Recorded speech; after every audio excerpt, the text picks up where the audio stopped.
It's been a dramatic few months since the Georgian Dream Party won the country's parliamentary elections amid accusations of unfair voting. In this episode of the Europe Conversation, I sit down with Georgian Prime Minister Irakli Kobakhidze to find out whether Georgia is still on that European path, its relationship with Russia, and what the future holds as the new US administration makes waves in the region. Prime Minister, great to see you again.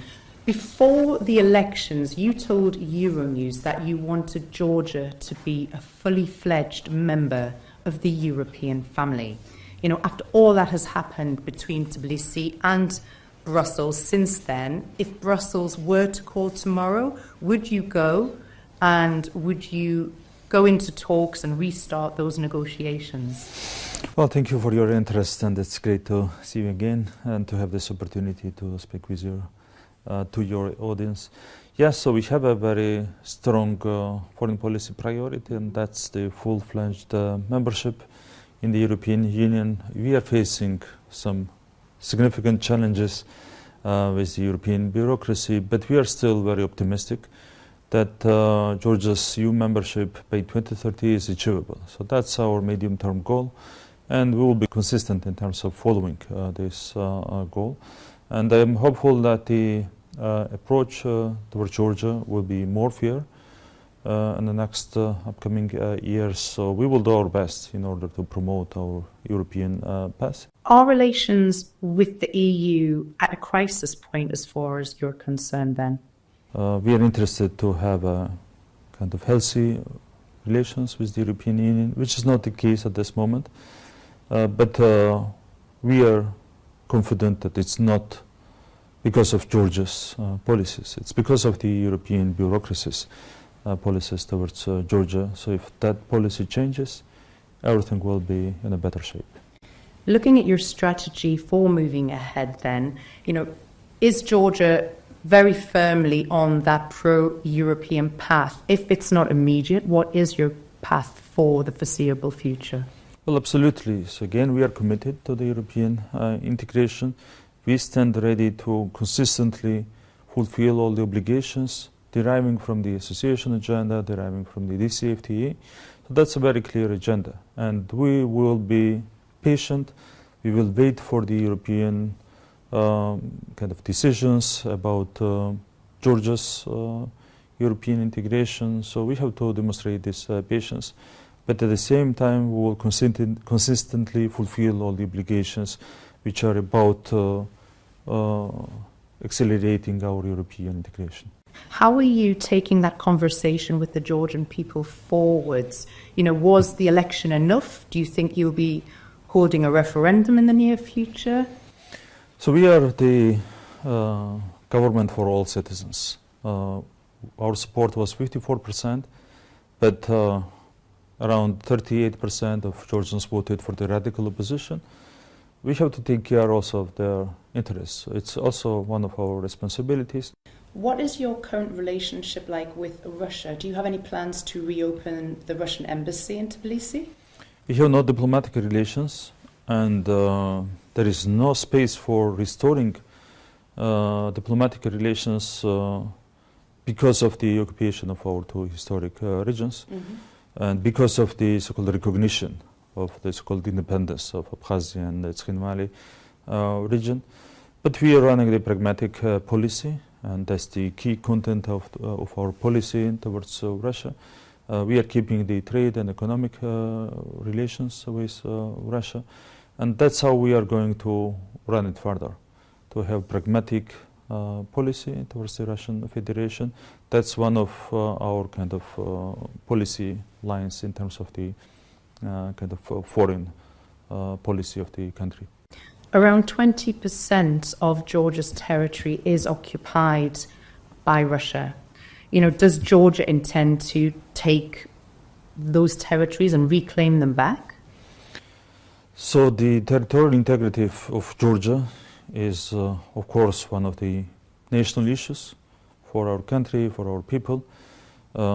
This territorial integrity is recognized by the international community, and of course we have to defend our national interest in this respect.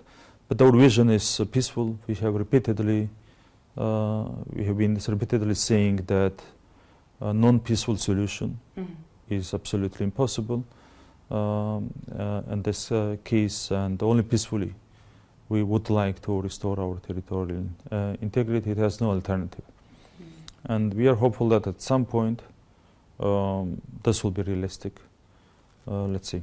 Georgia has lost more than 14,000 lives through Russian aggression over the years. You know, Georgians understand the situation better than anyone else, you know, from anyone who suffered from a war. If Russia and Ukraine were to enter into a peace agreement, who would you be backing? So we suffered a lot since early 90s, as you have mentioned, and that was the key reason why we had to fight a lot so intensively to avoid another war in Georgia. And it was not easy for us not to become the second front line, because there was a very high interest and there was a request in this respect, and we did our best to avoid another war in Georgia.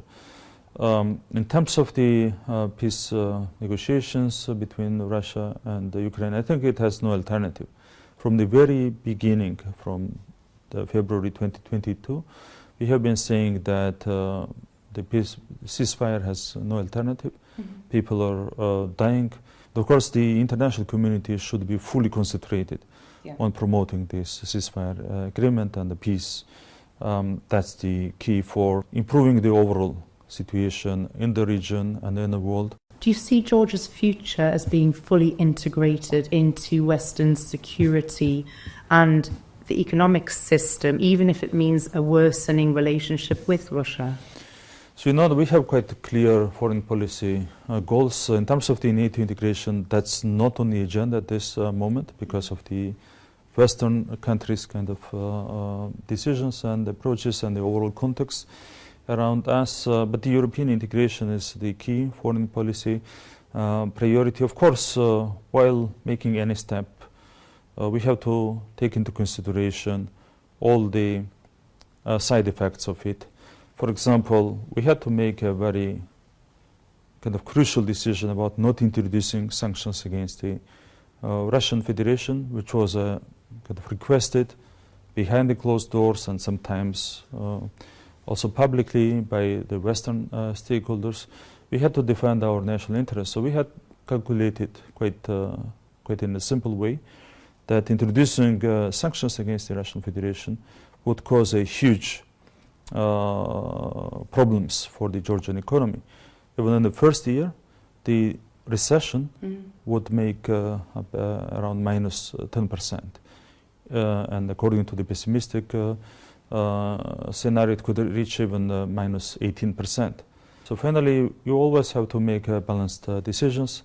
But finally, I think that we can finally become the full-fledged member of the European Union without sacrificing our key national interests.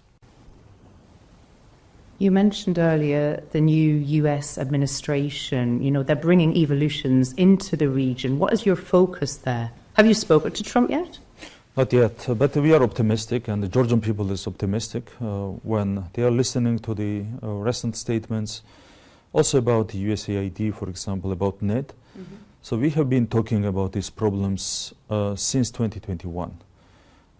We have initiated the transparency law in Georgia, which has been criticized by the US Embassy very heavily under the previous administration. This law was just about the transparency, about submitting the annual financial declarations by the NGOs to the Ministry of Justice of Georgia. And the US Embassy under the previous administration said that it was the black day for Georgia. So we are very much happy that our messages are the same, coinciding with the new administration's messages. And of course, these developments make us very optimistic that we can restore the partnership with the United States. You know that the former administration suspended the strategic partnership with Georgia, And we have stated very clearly that Georgia is ready to restore the strategic partnership with the United States. Can you tell me about the strategic role that Georgia plays as a transit door between Asia and Europe? How important is that? Initiative. Historically, Georgia was connecting Europe with Asia and East with the West.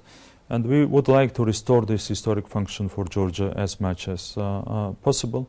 And for that we are doing a lot. We are investing into our infrastructure, including the highways, the seaports, the airports, etc., railway. And of course, these investments create some new opportunities for Georgia. We would like to further strengthen the partnership with relevant countries on both sides of the trade. With Europe, with United States, and at the same time with the countries in the South Caucasus, with Central Asian countries, with China. I think these kind of trends, the positive trends that we enjoy at this moment, can promote the restoration of our strategic function. Very finally, if you could send individual messages to President Trump, President Putin, and then also to Europe, what would those individual messages be? I would have some common message for everybody around us. Fairness is the key.